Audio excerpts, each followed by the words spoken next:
estuvo a su cargo la estructuración de esa gerencia de fondos y la creación de algunos fondos de capital privado.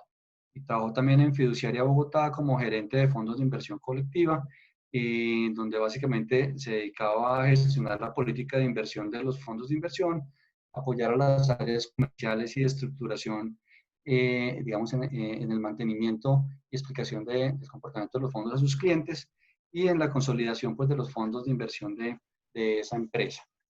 Entonces, pues bienvenido Jaime Muchas gracias. y pues qué gusto tenerte acá en la tarde de hoy y que puedas compartir tu conocimiento pues con todos No, nosotros y con nuestros amigos. no, Andrés, el gusto es mío de estar acá como invitado en este webinar eh, con esta iniciativa que tiene Bitrust, que me parece genial que en estos momentos en que todos estamos o la mayoría estamos en casa, tener una herramienta como estas para uno capacitarse, para saber, para conocer de temas que le pueden ser desconocidos, con los que quiere profundizar de todo el tema fiduciario, pues contar con ustedes es una iniciativa buenísima y me parece que tiene toda mi admiración para que sigan adelante con esto. Muchas gracias.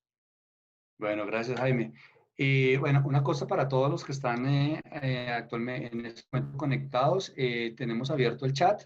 Entonces, en desarrollo de este conversatorio, cualquier pregunta que salga, cualquier inquietud, pues con mucho gusto a través del chat estaremos como dándoles respuesta o compartiendo, digamos, lo que ustedes quieran comunicarnos. Entonces, bueno, Jaime, como para empezar, digamos, quería saber, bueno, lo primero que uno tiene cuando uno maneja o cuando uno trabaja, digamos, en una fiduciaria, digamos que yo que en una época, en varias épocas de mi vida fui o trabajé en la parte de estructuración de negocios, pues a veces uno ve como que la mesa de dinero es algo que tradicionalmente está como lejana, incluso, digamos, en muchas entidades fiduciarias, las mesas de dinero están fuera de donde está la empresa, están de pronto Sí. en el banco de donde es matriz o en físicamente en otros lados diferentes, entonces como que uno no ve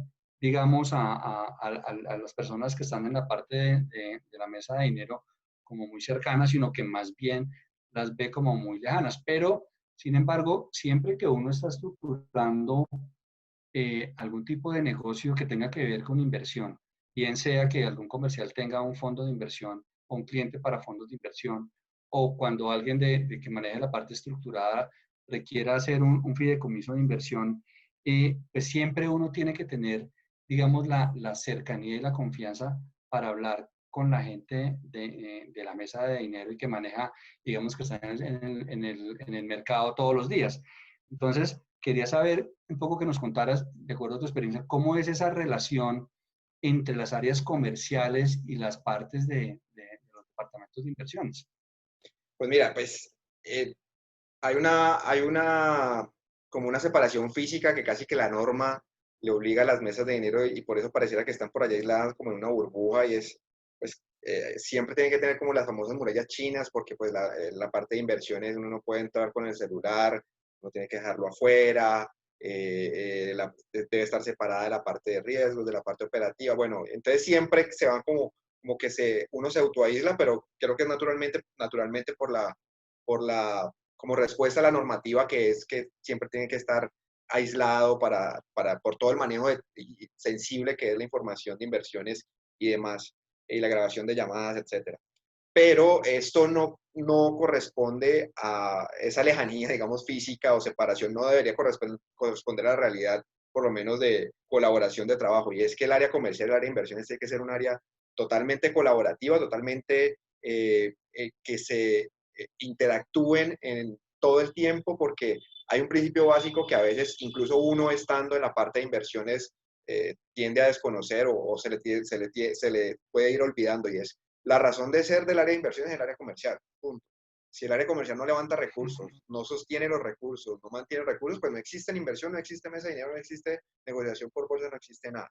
Entonces, uno casi que tiene que tenerle como ese reconocimiento al área comercial, porque el área comercial es la que le da a uno la herramienta para trabajar. Entonces, en ese sentido y dejando eso claro, tiene que ser una relación totalmente cercana de interacción, donde la parte de inversiones genere unos reportes sobre los portafolios, sobre los fondos, sobre las labores que hacen, sobre el desempeño, sobre la estrategia de inversión y el comportamiento del mercado naturalmente, porque siempre estamos influidos por el comportamiento del mercado, por más que montemos una estrategia de inversión que creamos perfecta. Y donde la misma área comercial eh, haga un feedback sobre qué es lo que está pasando con el producto de inversión de cara al cliente, porque muchas veces uno cree estar haciendo muy buena gestión y puede que los números lo digan también, pero muchas veces también el área comercial tiene mensajes que le dan los inversionistas que uno no los recibe directamente y que vale la pena tenerlos en cuenta sobre cómo se están comportando los portafolios donde ellos tienen sus inversiones. A mí siempre me gusta hacer como la analogía del producto manufacturado como un ventilador, una nevera, y el fondo o el portafolio de inversión. Y es el área de inversiones es como el técnico que hace el producto manufacturado, el que elabora o arma el ventilador o arma la nevera. El área de inversiones es la que sabe cómo funciona ese producto manufacturado, digamos que es un fondo o un ventilador o una nevera.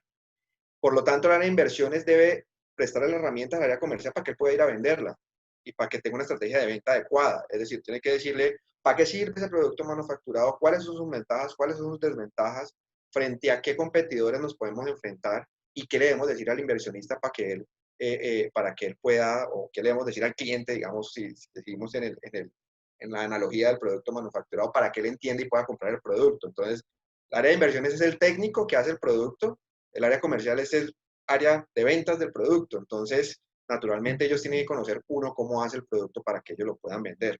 Entonces, por eso siempre la interacción y la comunicación y toda la colaboración que deben haber entre las dos áreas. ¿Sí?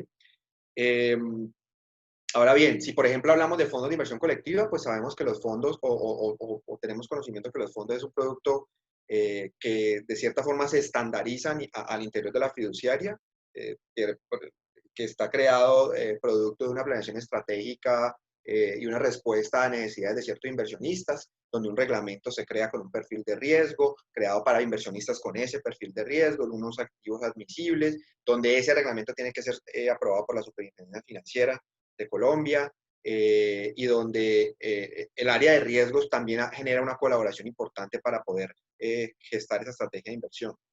Pero si hablamos, por ejemplo, de negocios de fiducia estructurada o de fideicomiso estructurado, donde el portafolio de inversión responde a una necesidad particular de ese cliente que está, o de ese fideicomitente que está detrás del negocio fiduciario, y es más hecho a la medida, pues ahí, además de la interacción del área comercial con el área de inversiones para saber cuáles son las necesidades del inversionista, del cliente de ese fideicomiso estructurado que deriva en un portafolio de inversión, se necesita también mucho a las áreas de riesgo. Las áreas de riesgo naturalmente son las que ayudan a perfilar el riesgo del inversionista, a mirar cuáles son sus necesidades de inversión, a modelar cuál es en el horizonte de tiempo y los activos admisibles que puede tener ese portafolio. Entonces ahí hay un jugador importante que no hay que olvidar, que siempre tiene que estar apoyando al área de inversiones en conjunto con el área comercial. Sí, Jaime, tú tocas un tema muy importante ahorita oyéndote hablar y es que, digamos, cuando muchas veces uno está cotizando, digamos, o algún cliente invita a una empresa a cotizar la administración, por ejemplo, de un portafolio y nos lo pone uno a competir, bien sea una empresa pública o de pronto también una entidad privada, y uno al final, o más bien los clientes los llevan a uno a que uno gane una comisión dependiendo de los rendimientos, ¿cierto? Digamos, es como un mecanismo, digamos, muchas veces justo, digamos, para el cliente, si uno es el cliente, en la medida en que si hay buenos rendimientos, pues la fiduciaria gana, y si hay malos rendimientos, digamos, pues perdemos o dejamos de ganar los dos, tanto el cliente por baja rentabilidad y también un poco el administrador fiduciario. Entonces, es muy importante, digamos, esa relación porque cuando uno estructura este tipo de negocios, pues uno sí tiene que ir a la gente, a preguntarle a la gente que sabe, oiga, un cliente que está pidiendo un portafolio de estas características, pues, ¿cómo ven ustedes el mercado? ¿Qué rentabilidad puede generar este portafolio para que ese sea el input que uno utiliza, pues, para poder hacer el costeo de los negocios, ¿no? Sí, claro, porque es importante conocer la expectativa de rendimientos del inversionista y muy importante el perfil de riesgo del inversionista, porque a veces, por más intuitivo que sea, el mismo inversionista o el mismo cliente puede querer una cosa, pero o puede decir una cosa, pero estar queriendo otra. Entonces, ahí hay de mucho cuidado el perfilamiento del riesgo del inversionista para uno poder decirle, esta es la estructura del portafolio que usted va a tener, estos son los activos admisibles que usted va a tener en su portafolio y esta es una posible o unas posibles expectativas de rentabilidad que puede tener. Obviamente, para mí es muy importante que el inversionista pues también tenga claro qué es lo que quiere hacer con sus recursos. Y ahí es donde, por ejemplo, el área de riesgo hace un apoyo muy importante optimizando una serie de portafolios de referencia que le ayudan a uno a, a terminar de construir ese portafolio o esa propuesta de portafolio para el inversionista. Y obviamente tener el conocimiento compartirle el conocimiento de cómo va a hacer ese cobro de comisiones con los cuales el inversionista o con los cuales la fiduciaria va a participar en la administración del portafolio, entendiendo que eh, y aquí hago una separación también de cómo funcionan los fondos y de pronto los portafolios de inversión. Los fondos de inversión colectiva están constituidos de una forma tal que las comisiones por administración se hacen sobre los recursos administrados. Algunos establecen comisiones de éxito, la mayoría están por los recursos administrados. ¿Esto qué quiere decir? Y eso es muchas de las cosas que a veces los inversionistas no entienden, pero que detrás de eso hay todos unos argumentos. Y es, eh, la comisión se cobra porque hay unos recursos que están depositados en la fiduciaria y tienen unos costos inmensos de la custodia, los sistemas de negociación, los sistemas de información. Bueno, y entonces, por eso esos costos fijos de tener la plata o los recursos en el fondo tienen que tener una comisión fija. Y esa comisión fija, obviamente, se establece también buscando una utilidad para la fiduciaria. Así que si de pronto hay desvalorizaciones, pues no es que se le deje de cobrar, se le sigue cobrando, pero hay que tener en cuenta que el monto administrado es el importante. Obviamente, en otros fondos un poco más arriesgados, la comisión de éxito es algo primordial. Mientras que en los portafolios de inversión de negocios estructurados, de negocios fiduciarios, ahí sí se puede establecer unas comisiones más por rendimientos en el sentido de que la gestión es más activa por parte también del área de inversiones, pero también porque tienen otra serie de funciones como, bueno, realizar pagos, como realizar dispersiones, entonces ahí sí se permite o se establece de una manera un poco más, digamos, estándar, hacer una comisión por rendimientos. Pero en ambas situaciones lo importante es, como siempre, que el inversionista tenga una adecuada, el inversionista esté adecuado, esté con un perfil de riesgo adecuado, pero que él también sepa, como inversionista, qué es lo que quiere hacer con sus recursos, porque a veces tenemos también como una disparidad entre lo que se quiere, pero entre lo que se puede hacer. Sí, a mí siempre me llamó mucho la atención y pues desafortunadamente ese es el mercado y la competencia, digamos, colombiana en fiducia que pues es súper agresiva en términos de comisiones, pues, y es que incluso la comisión de los fondos de inversión colectiva es más alta que la comisión de los portafolios de inversión individual. ¿Sí? Entonces uno dice, pero sí, hay que trabajar más cuando es individual porque es más hecho a la medida, más de seguimiento, más de reuniones, el otro es pues masivo, pero pues bueno, así son las cosas y pues eso es la competencia, ¿no?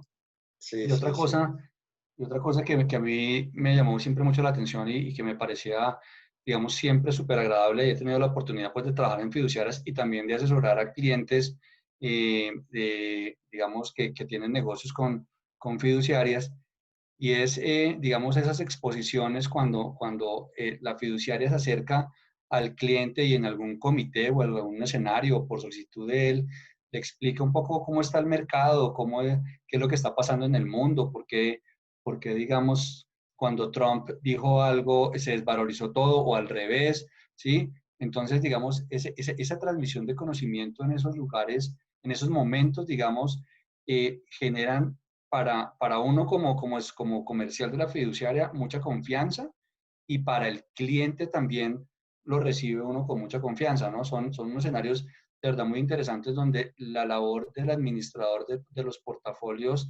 como que se sale a la luz digamos, y no hay gente que está por allá encerrada haciendo negociaciones de miles de millones, sino que literalmente pues comparten, digamos, todo su conocimiento y le dan la visión a las demás personas de qué está pasando en el mundo, ¿no? En cuanto Sí, a inversiones. sin duda, las áreas de análisis económico ahorita para cualquier mesa de dinero, para cualquier área de inversiones de cualquier entidad financiera son neurálgicas y son totalmente necesarias y son además útiles en todo sentido, en todo punto de vista. No solamente, obvio, el acompañamiento comercial a la explicación del comportamiento de los mercados y la causalidad que eso tiene con la gestión de las inversiones es totalmente necesaria porque además es una persona, o generalmente están personas muy buenas, expertas en mercados, expertas en análisis macroeconómico, que además a uno como operador de mercado le brindan herramientas para uno entender cosas que uno metido en la pantalla tal vez no entiende tan fácil. Es decir, le amplían a uno más el panorama. Entonces, es una utilidad vía, utilidad para hacer un apoyo comercial y para que el cliente o el inversionista no se sienta solo, entienda también las cosas que están pasando y es muy importante que uno como área de inversiones le pueda generar esa conexión, ¿no? De lo que pasa a nivel macro y de la consecuencia que tuvo en la estrategia de inversión.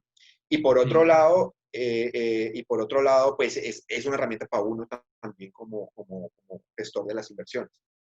claro, yo creo que es muy importante que ese tipo de análisis y conocimiento no solo lo sepan, digamos, las áreas comerciales ni los clientes, sino yo creo que debería ser importantísimo que toda la fiduciaria, independientemente del área donde usted trabaje, así sea, digamos, en el área administrativa, en mercadeo, en contabilidad, en cualquier área, digamos, de la compañía, deberían permear, digamos, esa información debería permear porque eso hace que sea todo mucho más sensible y que todo el mundo entienda qué es lo que está pasando en las fiduciarias, ¿no? A De veces acuerdo. es que eso no es así, pero bueno, eso es solo una idea, digamos, de lo que nosotros creemos que a través de la capacitación y la transmisión del conocimiento, las empresas terminan siendo mucho más poderosas, ¿no? Sí, de acuerdo, totalmente de acuerdo.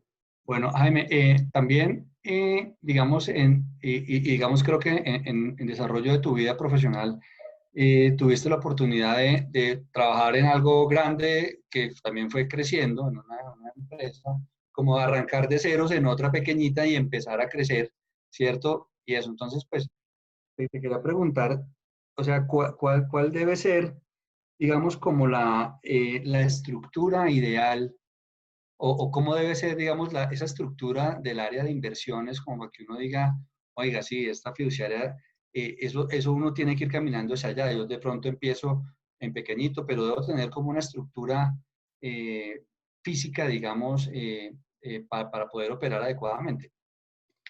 Pues puede que suene como una verdad, pero grullo que uno diga un área de inversiones tiene que estar bien constituida dentro de una entidad, pero eso es decir, el área de inversiones tiene que tener una cimentación muy importante dentro de la entidad financiera y esto implica que, así suene, como les digo una verdad, pero grullo, que esté separada las tres instancias de la etapa de inversión que tiene cualquier entidad financiera, que es su back office, su middle office y su front office. El back office, que es la parte operativa, el middle office es la parte de riesgo, y el front office la parte que gestiona las inversiones. ¿Esto por qué lo digo? Porque muchas veces se pueden como traslapar las funciones de uno y de otro y se pueden generar como fricciones o se pueden generar ciertas cosas que a veces no colaboran o no ayudan en la gestión como tal del producto de inversión, que es lo que quiere toda entidad realizar. Entonces, unos procesos y procedimientos bien establecidos para cada una de las tres áreas en las cuales se constituye un área total de inversiones. Un back office que tenga un cumplimiento operativo adecuado, una supervisión de la custodia de manera adecuada. También un middle office o un área de riesgos donde no solamente haya una gestión de supervisión y de control a los temas normativos y reglamentarios de los portafolios, sino también como lo mencionaba ahorita, una ayuda a la gestión de las inversiones a través de herramientas que se hacen con modelos estadísticos, portafolios de referencia, optimización de estos portafolios y otras herramientas adicionales que puede tener área de riesgos que pueden apalancar la gestión del área de inversiones. Y un área de inversiones, ya digamos, tocándola específicamente, donde donde independiente de la estructura o independiente de la forma en cómo esté cimentada, estén bien definidos los procesos y procedimientos del área como tal. Hay áreas de inversiones donde se, se negocia por tipo de activo, es decir, están segregados unos traders, unas personas que negocian activos de renta fija, incluso con subdivisiones en la renta fija, puede ser títulos de deuda pública, títulos de deuda privada, otros que negocian renta variable, otros que negocian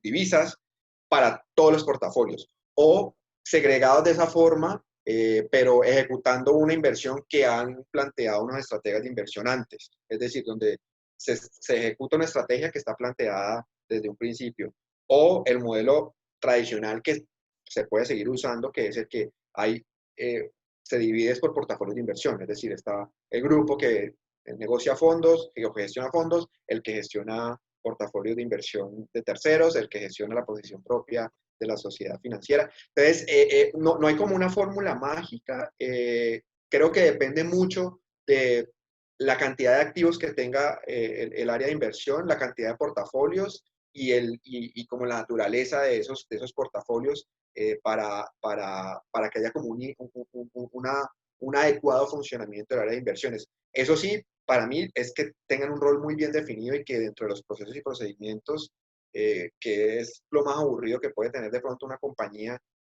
pero es muy útil y muy necesario, estén bien definidas las cosas que cada uno tiene que hacer. Ya.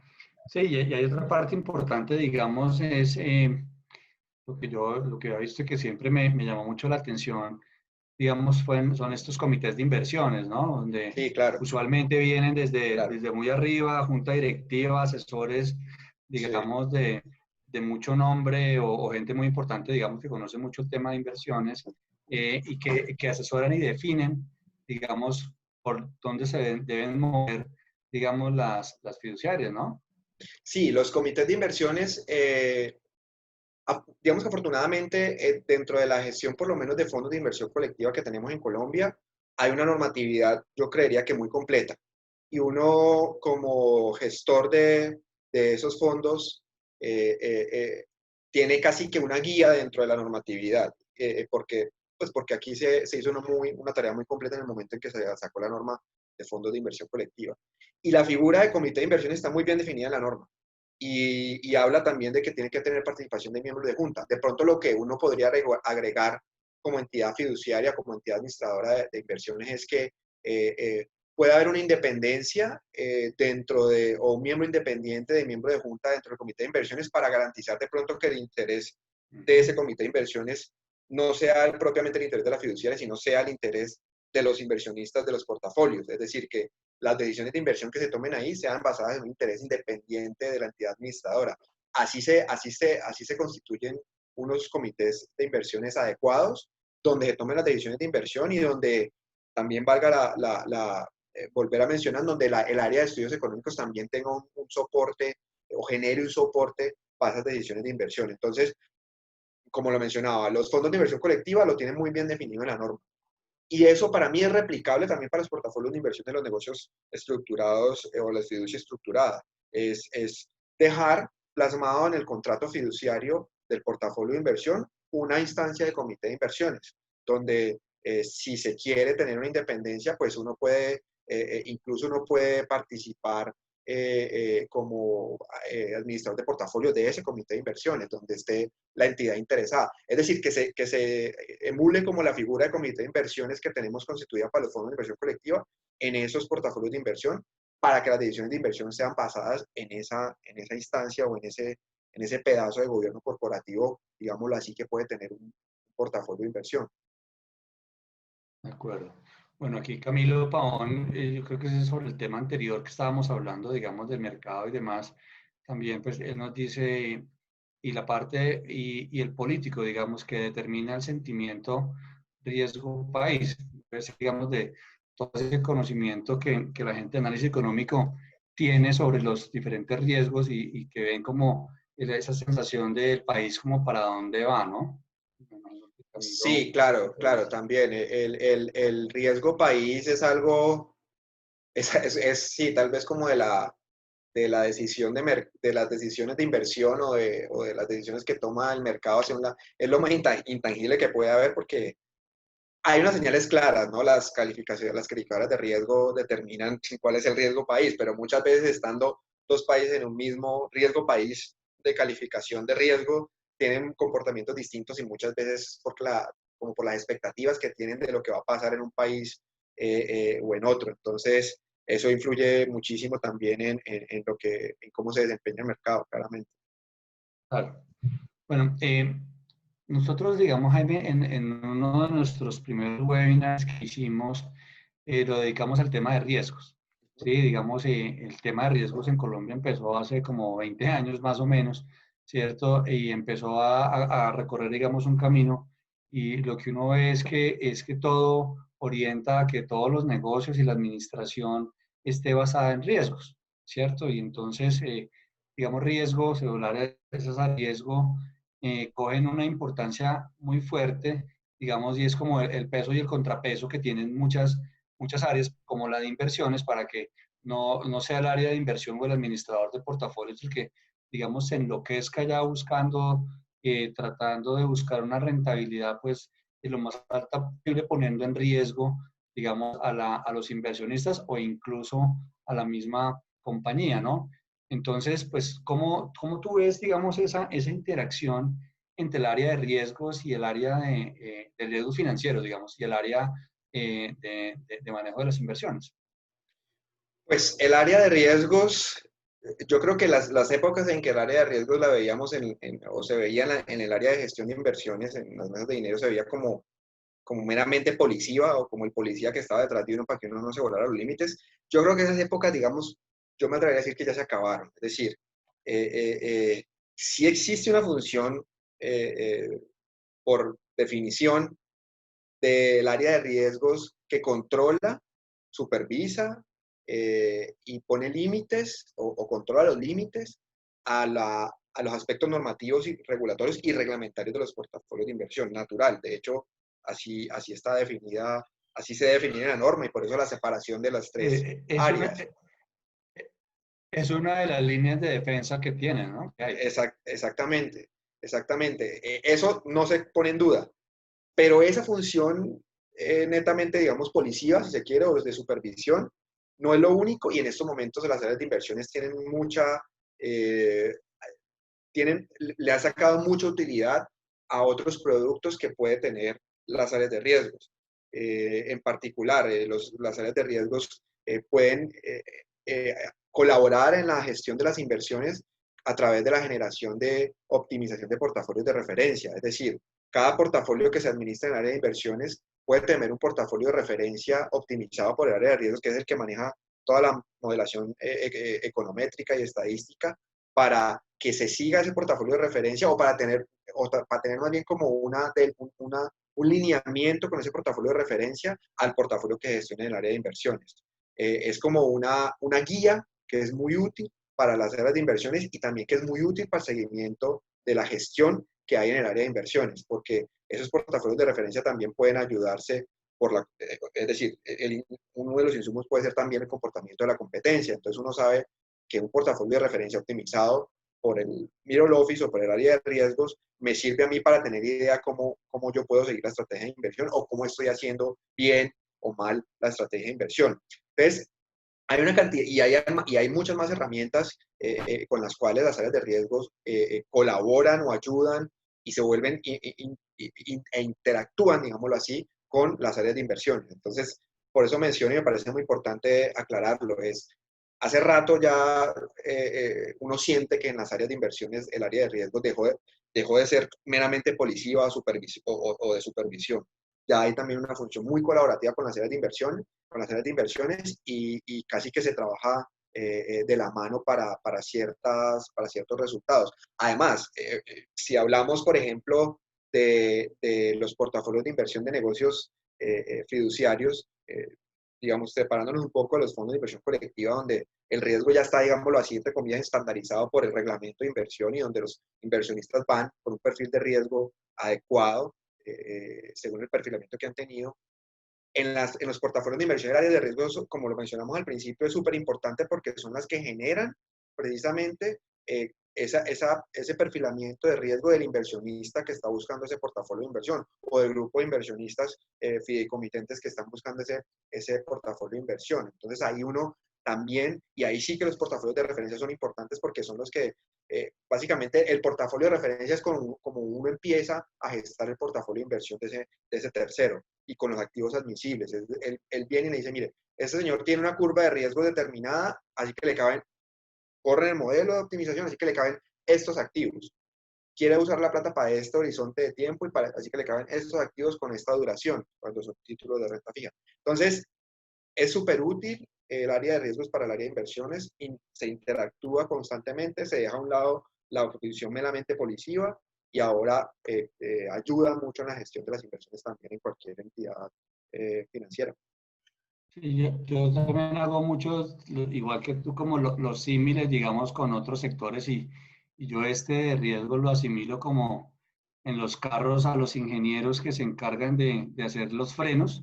Y los frenos básicamente están hechos es para que uno pueda andar más rápido, ¿sí? Sí, sí, Entonces, sí, sí. pues el área de riesgo es la que te da, digamos, como todo ese insumo para que tú tengas una gestión mucho más potente y puedas hacer más cosas, ¿no? Sí, sí, claro. Sí, también, evidentemente también en el control está el éxito de la gestión de cualquier portafolio, porque uno como operador de inversiones a veces se vuelve un poco ambicioso y recordemos que también pues las utilidades grandes también son controladas o por lo menos supervisadas por las áreas de riesgo. Entonces, para ambos lados es muy útil y sí, es el área de riesgo es como el técnico adicional de ese producto manufacturado que viene gestando el área de inversiones como lo hablábamos al principio, correcto. Exacto. Oye, Jaime, y digamos, hablando de estas épocas, de estos momentos, pues que ya no estás, digamos, haciendo como una gestión activa en tesorería y eso, pero tú cómo ves, digamos, en estos momentos de pandemia, pues ¿cómo impactó esto en los administradores de los portafolios de inversión? Pues debió haber sido muy duro. Es decir, no sé si afortunado o desafortunadamente no estoy en estos momentos en mercados, pero naturalmente haber tenido retiros o haberse visto envuelto en unas desvalorizaciones importantes, caídas de hasta el 50% de los recursos administrados en algunas entidades o en promedio, digamos, del sector fiduciario de fondos, del sector de fondos de pensiones, eh, de pensiones voluntarias. Eso naturalmente genera un estrés importante, uno suda la gota gorda, pero creo que también genera unos conocimientos que pueden apalancarse en el largo plazo. Es decir, eh, eso, de esas situaciones de crisis tan extremas se aprende mucho y me atrevería a decir que en un futuro un administrador de portafolio que vivió esto en estos meses, en un futuro va a tener unas herramientas y un conocimiento y una forma de operar que genera muchas utilidades pues, para cualquier inversionista. Es decir, se aprende mucho de esta época, eh, igual muy dura. Personalmente a mí no me tocó una caída tan dura, a pesar de que me tocaron varias crisis de mercado, no me tocó una caída tan dura como la que vivieron entre abril y marzo, entre marzo y abril, algunos portafolios. Eh, pero creo que lo importante ahorita es un poco tener en cuenta cómo el mercado se recuperó, cómo algunas personas creían que se iba a acabar el mundo y con eso los mercados y se hubo una desbandada importante, pero como ahorita ya se han recuperado, ya las entidades ya están en el 100% de los recursos, incluso creciendo más frente a lo que pasó entre marzo y abril. Entonces, y no hay que olvidar y no hay que dejar perder de vista que siempre cuando hay volatilidades importantes, cuando hay pérdidas importantes, siempre hay utilidades por hacer. O sea, el que no vamos a decir el que compró y vendió, no, pero sí hubo algún inversionista que pudo haber comprado, haberse arriesgado a comprar en los momentos en que cayó bastante y se obtuvo muchos recursos, muchas utilidades.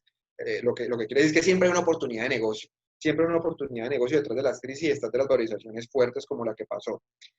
Yo creería que los administradores de portafolio ahora tienen que tener muy seguramente dentro de su estrategia de inversión unas posiciones muy conservadoras, porque seguimos en pandemia, seguimos en cuarentena hasta, por lo menos aquí en Colombia, hasta agosto, hasta 31 de agosto. No se ha encontrado la cura para el COVID, que es lo que nos tiene a todos con los pelos de punta y encerrados en la casa. Hay ciertas cosas que van a empezar a ser, a ser como disparadores del comportamiento de los mercados relacionados con la pandemia, que se encuentre la cura, que ya se, no sé, que ya se utilice en los países donde hay mercados desarrollados, bueno, una serie de cosas que pueden empezar a tener los operadores de mercado dentro de sus estrategias de inversión. Pero naturalmente en estos momentos seguramente tienen una posición muy conservadora, seguramente van a salir coberturas, eh, hay instituciones financieras que se encargan de hacer productos de cobertura para poder cubrir, valga la redundancia, posibles desvalorizaciones que se vuelvan a presentar. Estos eventos, como se les dice, de Black Swan, de cisne negro, no los espera nadie que ocurran en los mercados, no los esperábamos ninguno, y creo que la teoría de portafolios tampoco creo que tenía metido dentro de una posible modelación de portafolios, optimización de portafolios, un evento de estos, de este nivel de pandemia, donde evidentemente había mucha gente que creía que esto sí iba a acabar. Entonces, ha sido muy, pues resumiendo, concluyendo, ha sido muy difícil. Eh, Creo que ya pasó lo peor. Puede que vuelvan a haber volatilidades por la misma pandemia, pero creo que ya pasó lo peor. Se han recuperado los portafolios. Muy seguramente los estrategas de inversión en estos momentos incorporan posiciones conservadoras, coberturas, pero pues no hay que olvidar que también se generó valor en ciertos portafolios, hubo oportunidades de negocio y que pues finalmente todo parece indicar que por lo menos se salió de esta crisis financiera, la economía volvió a funcionar. Hay unos sectores claramente que todavía están parados, pero uno ve que la economía se está dinamizando y que los números se están activando otra vez. Entonces, pues mi admiración para los operadores de mercado que estuvieron en esta crisis tan grande, pero yo creo que debieron haber aprendido mucho sobre esta situación, ¿no? Y nuevamente sale a la luz la recursividad y el famoso reinventarse de la pandemia que le ocurrió también a los mercados y particularmente en Colombia. Nadie se esperaba, yo creo que ningún trader esperaba poder operar mercados desde su casa y ahora lo están haciendo porque pues naturalmente la pandemia nos obligó a eso. O que por ejemplo el Banco de la República abriera la posibilidad de comprar directamente títulos a los portafolios de los fondos. Eso tampoco, yo creo que en la cabeza de nadie estaba de esa manera tan clara. Es decir, la pandemia también ha traído como ciertas soluciones que antes, si esto no hubiera pasado, no las tendríamos en cuenta y diríamos, no, es imposible. Que yo opere de mi casa, ¿cómo graban la llamada? Que la MB, pues están operando desde la casa. Que el Banco de la República venga y me genere liquidez directa para comprarme títulos porque me sacaron todos los recursos. Eso pues pasó. Y muchas cosas más. Entonces, como a toda la economía, como a toda la sociedad, la recursividad, al reinventarse afectó también los mercados y ha generado soluciones también importantes y por eso siguen andando y en estos momentos se han recuperado. Claro, y eso lleva, digamos, a que las compañías tengan pues, que cambiar sus procesos y sus procedimientos Total. y entra todo el mundo a mirar el tema de riesgos, ¿no? Porque pues antes sí, uno entraba a las mesas de dinero y celular cero y todo grabado y filmado y todo, pero y ahora operando desde la casa, todo el mundo con celulares propios o usados o del vecino, pues, ¿sí? Entonces, pues eso también involucra un cambio bastante fuerte, digamos, en el tema de seguridades para las empresas, ¿no? Sí, y que el ente, pues que el ente supervisor como AMB o la misma superfinanciera también tienen que modificar los procedimientos para que esas negociaciones estén dentro de lo que normativamente se puede hacer. Es decir, le cambia al operador, le cambia también al ente regulador, al ente supervisor. Claro, de acuerdo, sí, eso es sí, no pueden pedir lo imposible, digamos. Bueno, digamos, Jaime, cambiando un poquitico como de tercio y cambiando, pasando por tu experiencia personal, ¿por qué no nos cuentas un poco o hablemos más bien un ratico sobre los fondos de capital privado? Digamos, los fondos de capital privado en Colombia pues son relativamente nuevos, ¿sí? Pero es un producto que cuando uno ve, digamos, la composición de mercado de los activos bajo administración de las fiduciarias, ve que el rubro de fondo de capital privado en los últimos 3 años cada vez va mordiendo más mercado, ¿sí? Sí. Y ha sido crecimiento, digamos, ese comportamiento de esos fondos de capital privado. ¿sí? Entonces, primero, ¿por qué no nos cuentes un poquitico para algunas personas que de pronto no tengan como familiaridad con este tipo de negocio, pues qué es un fondo de capital privado y muy someramente, pues rápidamente, cómo opera? Bueno, un fondo de capital privado lo podemos concebir como un fondo de inversión colectiva cerrado, es decir, cerrado quiere decir que no es un fondo en el cual yo puedo entrar a, hacer a crear participaciones o hacer inversiones en cualquier momento, sino que se abre en periodos de tiempo para poder hacer esas inversiones que están detrás constituidas con los famosos llamados a capital. Palabras más, palabras menos, un fondo de capital privado se constituye para financiar algún proyecto donde esa financiación tiene, tiene como unos calendarios de tiempo para poder pedir los recursos a los inversionistas y realizar las inversiones. Pedir los recursos a los inversionistas y realizar las inversiones.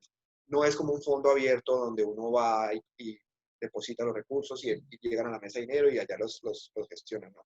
Entonces, los fondos de capital privado se constituyen como en una herramienta, un mecanismo de financiación para distintos proyectos, donde los inversionistas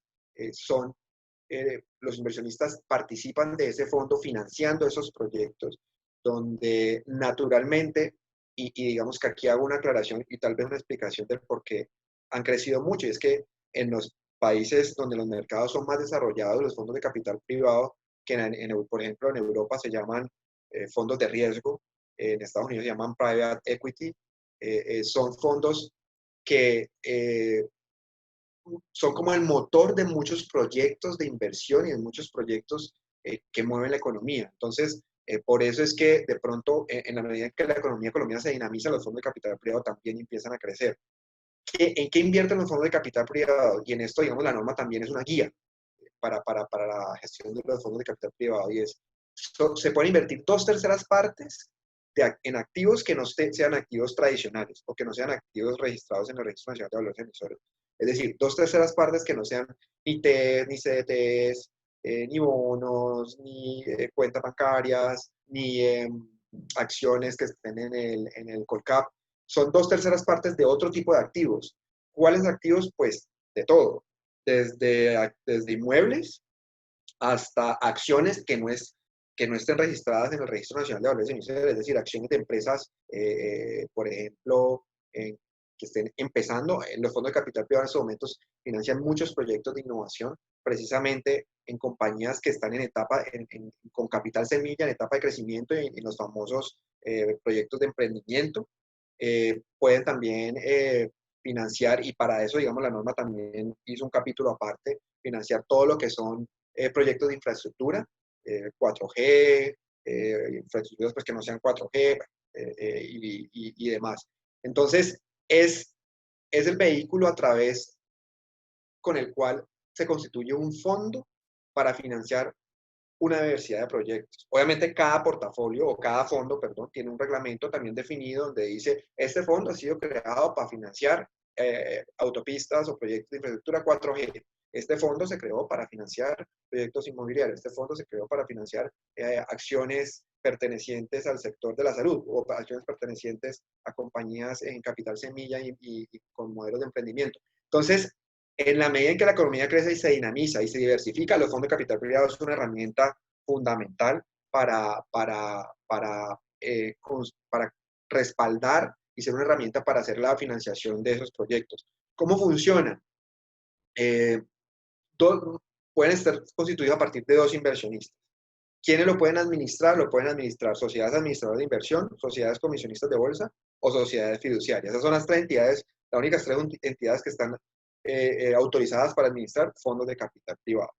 Estas entidades administrando fondos de capital privado pueden gestionar el fondo de capital privado. ¿Qué es gestionarlo? Simplemente ser el experto en los activos que tiene el fondo, es decir, ser el experto en inmuebles, ser el experto en acciones de emprendimiento, en buscar negocios con compañías en emprendimiento, ser el experto. Entonces, ese gestor profesional es como el trader, digámoslo así, pero no de activos financieros, sino que, bueno, no es el trader, más bien como un gerente de lo que, y con un experto conocedor del activo, pero pues en el sentido del trader lo ubico más como el que encuentra las oportunidades de negocio y hace que esas oportunidades de negocio se transformen en inversiones de los fondos.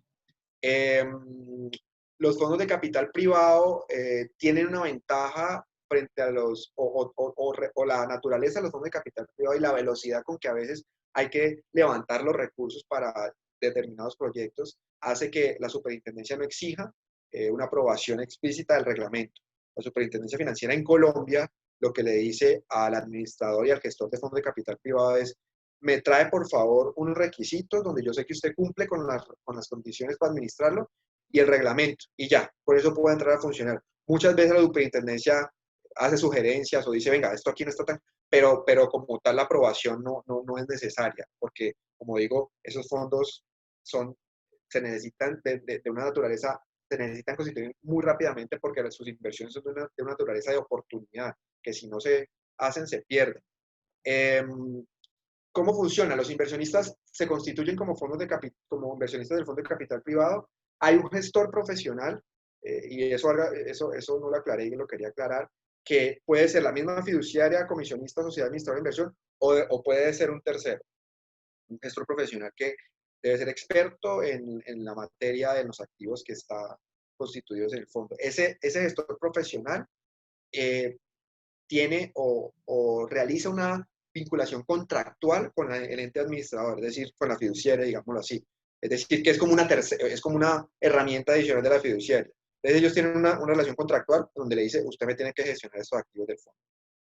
¿Qué se hace? El fondo se constituye de una forma en que no se abren las inversiones hoy, sino que se abre cuando se encuentran las oportunidades de negocio.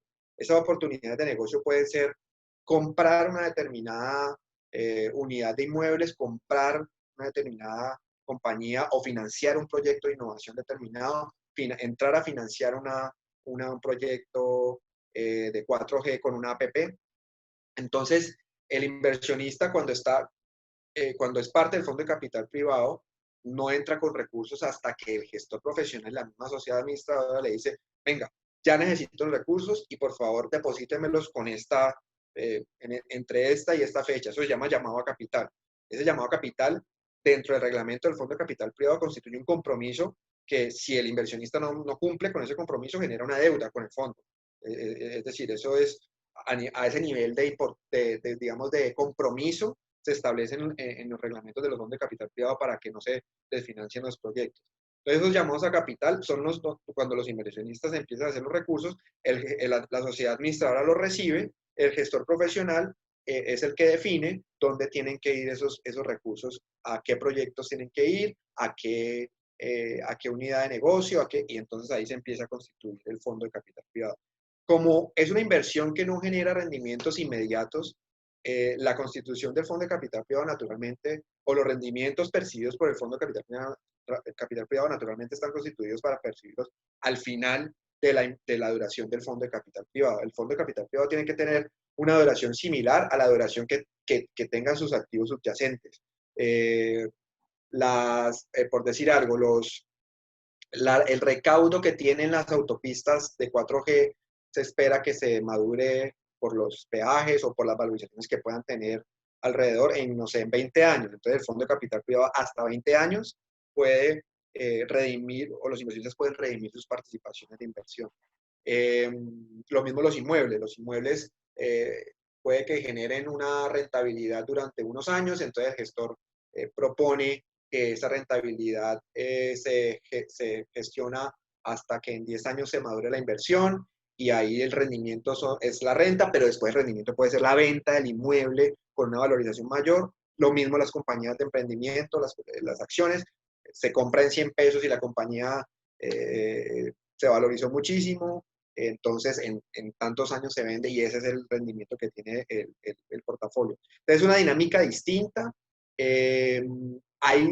Pueden existir lo que se llama la repartición del mayor valor de la unidad, que es cuando la valorización de los activos dentro del fondo ha generado muchas utilidades y se quieren repartir los inversionistas. Eso no es obligatorio, digamos, del gestor ni de la sociedad administradora, pero está constituido en el reglamento y lo pueden decidir en instancias como el comité de inversiones o la asamblea de inversionistas.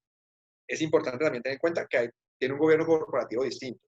La asamblea de inversionistas, como en cualquier compañía genera como la asamblea de accionistas, genera la misma, tiene como el mismo peso y se hace con la misma periodicidad, se presentan los mismos informes y es primordial porque ahí se deciden muchas cosas cada año y se presentan los informes que hace, cosa que no tiene, por ejemplo, o que los fondos de inversión colectiva la tienen solamente en ciertas instancias. El comité de inversiones, que digamos funciona de manera muy similar a la que funciona un comité de inversiones en cualquier portafolio, cualquier fondo, y el comité de vigilancia. Esa es una instancia, digamos, del gobierno corporativo de los fondos de capital privado, que es particular de los fondos de capital privado. El comité de vigilancia está constituido para normalmente son miembros independientes, a veces son los mismos inversionistas pueden hacer parte del comité de vigilancia. Se hace, como su nombre lo dice, para vigilar que en el fondo se estén haciendo las cosas bien y que se esté cumpliendo con el reglamento y que se estén haciendo todas las funciones debidas. Entonces, esos fondos de capital privado finalmente son fondos que han venido creciendo porque han encontrado una diversificación inmensa para gestionar proyectos, para gestionar, para financiar activos, para financiar eh, muchos sectores de la economía. Aquí se empezó, o muy seguramente los fondos que más se movieron al principio acá fueron los fondos con activos inmobiliarios, pero ya hoy vemos que hay fondos que, como les mencionaba, financian hasta compañías de startups o compañías de emprendimiento. Es muy importante también tener en cuenta que aquí, a pesar que se ha desarrollado, no se ha desarrollado tanto como afuera. En estos días, por ejemplo, hablaba con una compañía, una startup que empezó en España y que se convirtió, recibió recursos casi que más grandes que los que había recibido cualquier otra compañía financiada por acciones. Y hoy en día está como en 7 países del mundo. ¿Y cómo fue su inicio? Fue con un fondo de capital privado. Y ahora más que nada, creería yo que con este boom que tenemos con el sector tecnológico y todo lo virtual por la pandemia, se va a potenciar mucho más porque van a empezar a financiar muchos más proyectos de innovación. Y es una herramienta que es muy adecuada para financiar ese tipo de proyectos. Jaime, esto que tú nos cuentas, digamos, sobre los fondos de capital privado, eso es como parecido, digamos, en su estructuración a los negocios fiduciarios, ¿no? Tienen su símil, digamos, en cuanto a la estructuración. Sí, sí, porque primero se parece mucho como la flexibilidad que ofrece al proyecto. Es decir, un negocio fiduciario sirve para muchísimos proyectos de inversión o muchísimos proyectos, para ser un vehículo que soporte muchos proyectos de cualquier sector. El Fondo de Capital Privado también, como lo mencionaba.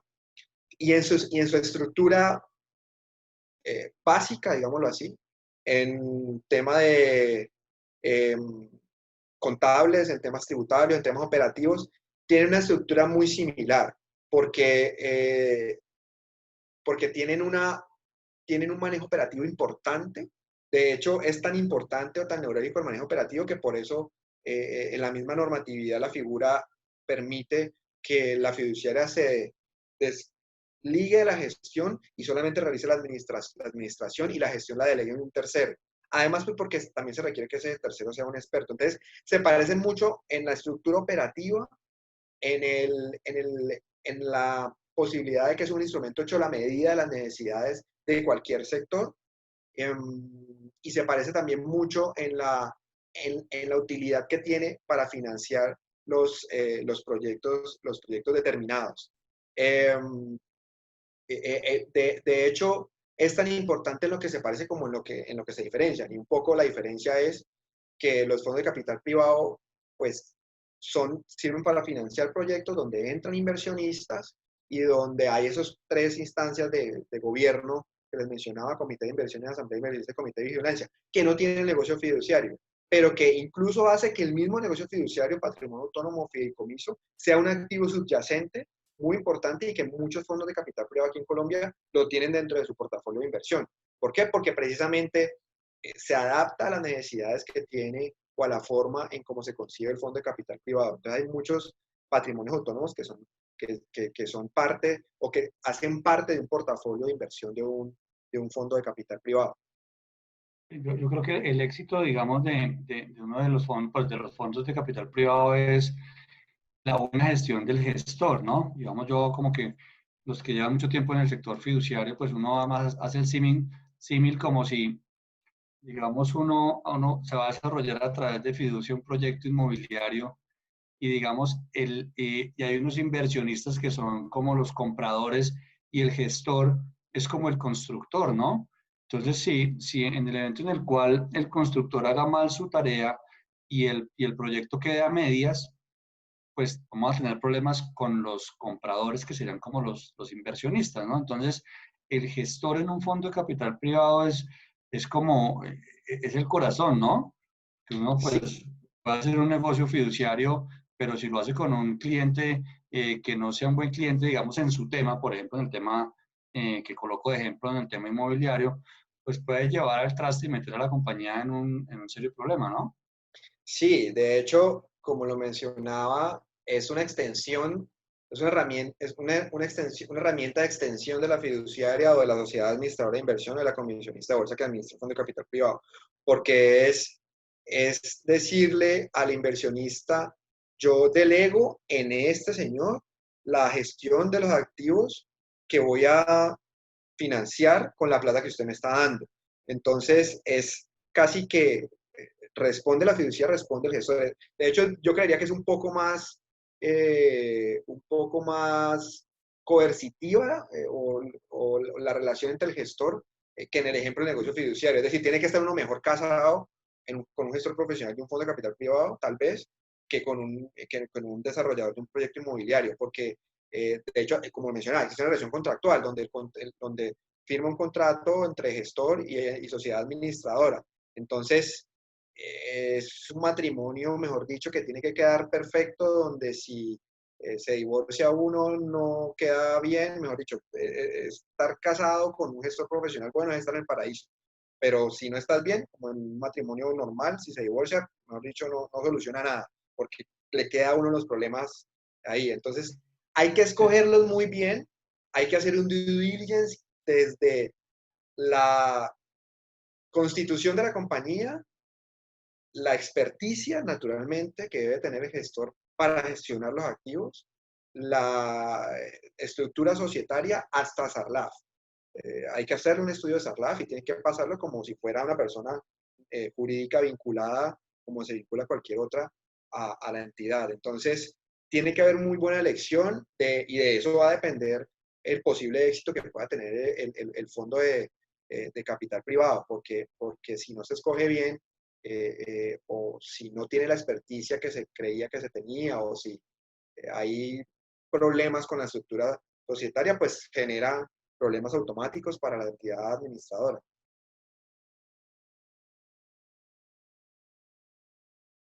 Claro.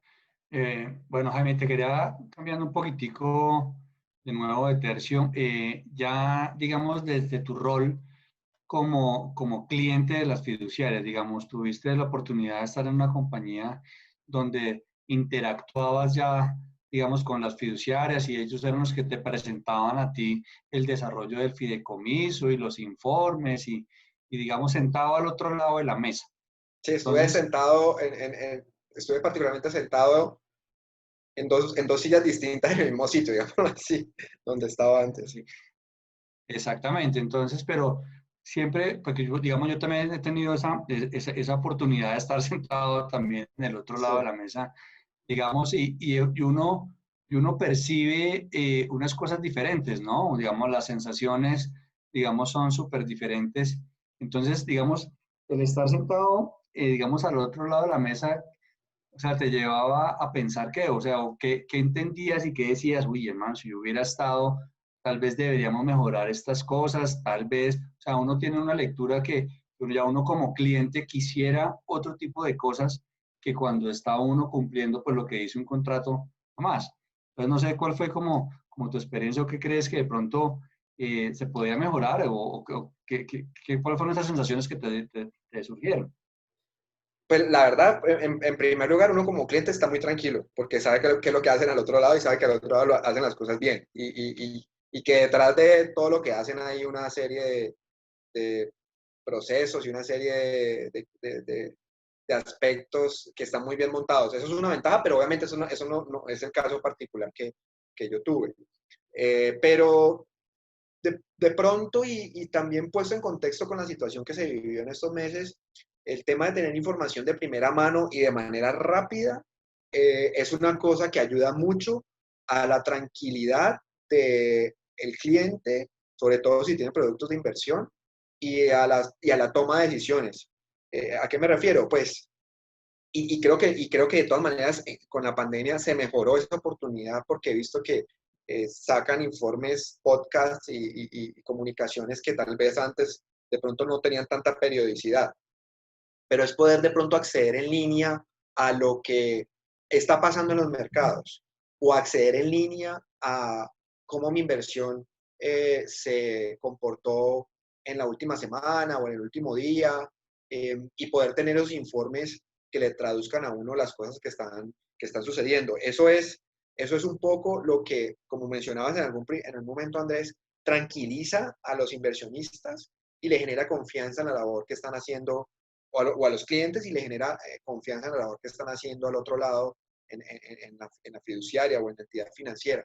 Entonces, mucho como la herramienta al momento o la oportunidad de la herramienta de la comunicación es importante tenerla y seguramente se vio ahorita en los momentos de crisis aún más.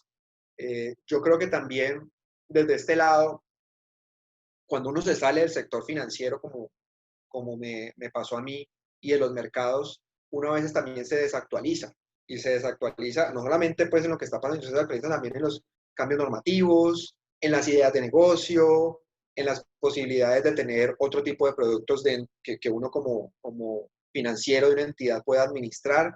Y eso únicamente lo puede saber uno a través del conocimiento que le pueden pasar las entidades fiduciarias, las entidades financieras. Entonces, estas charlas como de actualizaciones de lo que es la norma, la regulación o de las ideas de negocio, porque muchas veces las entidades se les ocurre una idea de negocio que de pronto uno en la operación de una tesorería o en la operación de una área financiera en una compañía del sector real o del sector servicios no la tiene tan a la mano. Y a veces son muy útiles para uno, por más que de pronto sean muy básicas o muy simples para la entidad financiera. Entonces, eso también es algo que de pronto reclamaría un poco que tuviera más dinámica en el sector para uno tener más conocimientos. Y otro aspecto que me pareció fundamental, que no me tocó, pero que creo que ha mejorado mucho precisamente por la pandemia, es el tema de los procesos para hacer dispersiones de pago. Los procesos para hacer dispersiones de pago a veces son muy dispendiosos. Y más si uno los compara, por ejemplo, como cuando uno hace dispersiones de pago ante una cuenta bancaria, que eso es unir 2 clics y ya, o 3, pues a veces las fiduciarias generan una serie de formatos que requieren unas firmas y eso cuando una entidad tiene que hacer muchos pagos genera reproceso, o que le canse uno la mano firmando. De todas maneras, tengo entendido que eso lo mejoraron mucho y que lo automatizaron naturalmente y nuevamente vuelve el tema de la recursividad el reinventarse de la pandemia y se automatizó y se generaron ya pagos, dispersiones de pago automáticas. Eso es en la medida en que eso se siga haciendo, en que esos procesos se sigan automatizando, en que el papel se deje a un lado, la firma se deje a un lado y en que la capacidad de respuesta de las dispersiones como de pagos que uno tiene que hacer se aumente mucho mejor y con eso las eficiencias son totales para uno como cliente del producto fiduciario. De resto, digamos que yo, la verdad, estando del lado de acá, no solamente por lo que conocía, sino porque, digamos, yo conocía mucho de una fiduciaria, pero tuve relación acá con 2 fiduciarias y dos de las más grandes. Entonces, el profesionalismo con el que manejan los recursos, con el que responden a las necesidades de uno, porque también hay que decirlo, cada entidad tiene como su propia naturaleza y su propio rollo. Entonces, uno le va con el rollo a la fiduciaria y ellos siempre tienen una respuesta a ese rollo. Y entonces eso mejora mucho la confianza y hace que uno confíe mucho en los recursos. Entonces la labor la hace muy bien. Entonces básicamente sería como de pronto la mejora en la oportunidad de información un poco más a la mano y actualizada, sobre todo cuando se tienen inversiones. Yo hasta me atrevería a decir que que un inversionista consciente de lo que está pasando podría haber estado más tranquilo, seguramente si hubiera tenido información más rápida y no haber generado desbandada, aunque pues naturalmente el temor y las decisiones pudieron haber sido otras, pero lo que quiero decir es que esa velocidad con la que uno obtiene la información puede incluso hacer que uno tome decisiones mucho más acertadas y menos dolorosas para la misma entidad fiduciaria donde se le salen los recursos. Eso por un lado, esas actualizaciones como de charlas o de nuevas normativas, nuevas formas de regulación o nuevos productos que uno pueda sacarle provecho como cliente, eso también es muy necesario. A veces con que le vengan a uno con que se actualizó el decreto acá o que hasta uno mismo se le puede ocurrir cómo puede, uno como cliente, cómo puede pedirle incluso un producto fiduciario nuevo a la entidad. Y por otro lado, que se sigan automatizando los procesos de generación y dispersión de pagos, que entidades que requieren hacer 700 pagos mensuales los puedan hacer sin ningún problema y sin tanto papeleo. Eso es como lo que yo creo que desde el lado de acá podría, digamos, sugerir un poco a la labor que muy bien hacen las fiduciarias. Muy, muy bien, muy interesante. Yo creo que sí, definitivamente la tecnología tiene que ayudar a que todo esto cambie, digamos, y que la manualidad pues vaya quedando en la medida de lo posible atrás lo que se pueda, ¿no? Porque no todo se puede, digamos, el negocio fiduciario por naturaleza tiene un componente intelectual de tomar alguna decisión si se hace o no se hace, o sea, todavía las máquinas afortunadamente no lo hacen todo, entonces pues va a haber parte de criterio, digamos, del criterio del administrador de los negocios, que es el que en últimas dice que se hagan o no se hagan las cosas. Sí, Bueno, de Jaime, acuerdo. para terminar, o sea, digamos a uno, ya hablándote como cliente, digamos, o todos los que pues, tenemos ahí, digamos, algún ahorro o algo así, pues uno siempre como que dice, bueno, ¿y en qué puedo invertir mi plata? ¿Y qué es lo más seguro? ¿Y qué puedo hacer para que esto me rente unos pesos más o algo más? Entonces, no sé, o sea, ¿tú qué quieres que nos puedes recomendar a uno como persona, digamos, de a pie, para hacer un mejor manejo, digamos, de la inversión y una mejor evaluación de las alternativas de inversión? Pues mira, yo creo que primero uno como inversionista tiene que tener claro qué quiere hacer con la inversión.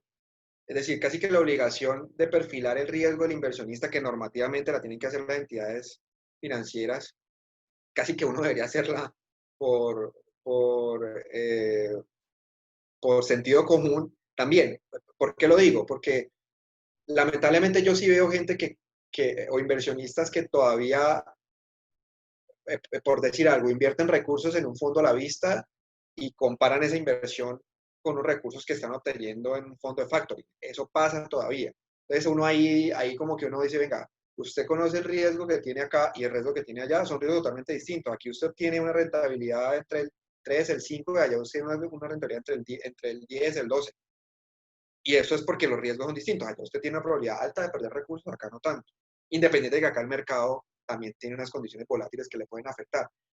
Ese conocimiento o ese autoconocimiento que debe tener el inversionista es necesario. Es decir, la persona que tiene sus recursos para invertir tiene que sentarse un momentico, pensar qué es lo que quiere y para dónde quiere tener esas inversiones. Y diversificar, si quiere tener un portafolio muy arriesgado, pero también tener algo seguro, pues haga una diversificación y por acá invierto en un fondo a la vista y por acá me voy al fondo de factoring o al fondo que hace especulación en otros activos. Entonces, ese autoconocimiento que debe tener el cliente es necesario. El inversionista tiene que saber qué quiere hacer con sus recursos, cómo quiere que le renten, cuáles son las condiciones que quiere, con las que quiere tener sus recursos invertidos y conocer también bueno, y llegar a la entidad financiera, a la fiduciaria, a decir, yo tengo esto, ¿usted qué me ofrece? Y ahí obviamente la entidad fiduciaria debe tener juega un papel muy importante porque tiene que tiene que brindarle al inversionista toda la solidez, tiene que brindarle todo el acompañamiento independiente que invierta o 100.000 pesos o 100 millones de pesos.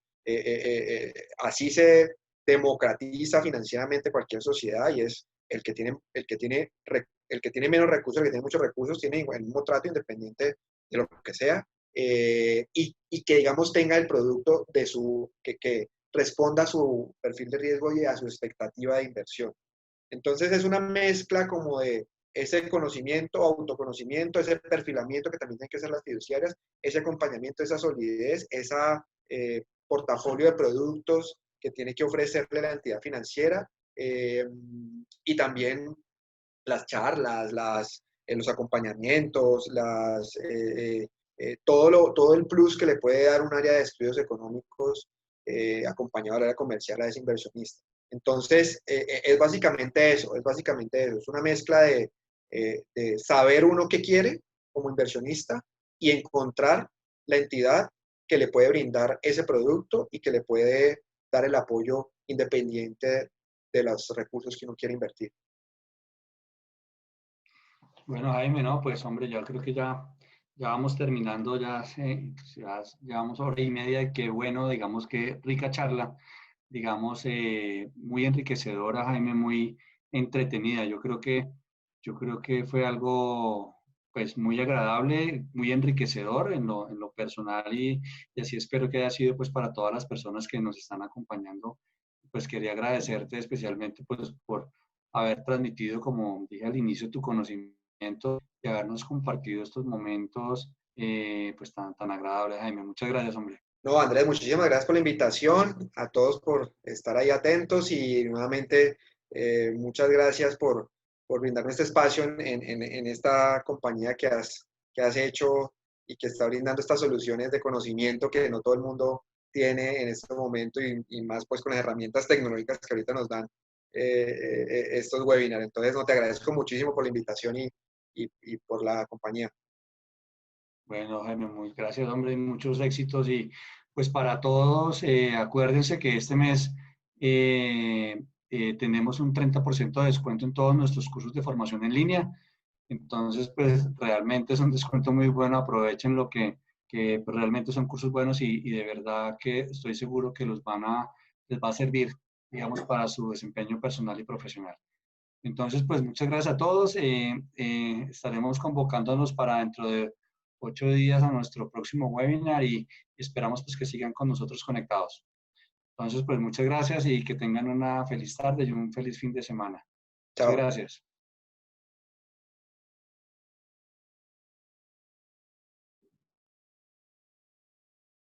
Espérate, déjame ver. ¿Ya cerraste todo?